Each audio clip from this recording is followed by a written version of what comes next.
خبر یہ ہے کہ سابق سوویت یونین کے آخری صدر میخائیل گورباچوف 91 برس کی عمر میں چل بسے۔ طویل عرصے سے بیمار گورباچوف نے سابق سوویت یونین میں اصلاحات متعارف کرائیں۔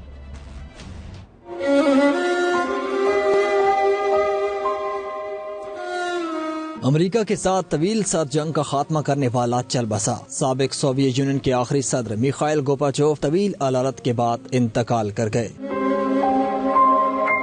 میخائیل گورباچوف ماسکو کے اسپتال میں زیر علاج تھے۔ انہیں ماسکو کے نوو ڈیویچی قبرستان میں ان کی اہلیہ کے پاس دفن کیا جائے گا۔ سوویت یونین کے خاتمے کی بنیاد رکھنے والے میخائیل گورباچوف اپنے دور میں کئی اصلاحات متعارف کرانے اور مغرب سے تعلقات بحال کرانے کے حوالے سے بھی جانے جاتے تھے، لیکن وہ اپنی ہی اصلاحات کے باعث 1991 میں سوویت یونین کو بکھرنے سے روک نہیں سکے۔ میخائیل گورباچوف سوویت یونین پر حکومت کرنے والے سب سے کم عمر ترین حکمران تھے۔ ان کی اصلاحات کے تحت عوام کو حکومت پر تنقید کا حق دیا گیا۔ روس میں سینسرشپ کا خاتمہ ہوا، نجی کاروبار کو قانونی حیثیت ملی۔ گورباچوف نے سوویت یونین کی خارجہ پالیسی بھی تبدیل کی۔ سوویت یونین سے کئی ریاستوں کی علیحدگی کے معاہدے پر دستخط کرنے کے بعد میخائیل گورباچوف نے صدارت سے استعفیٰ دے دیا تھا۔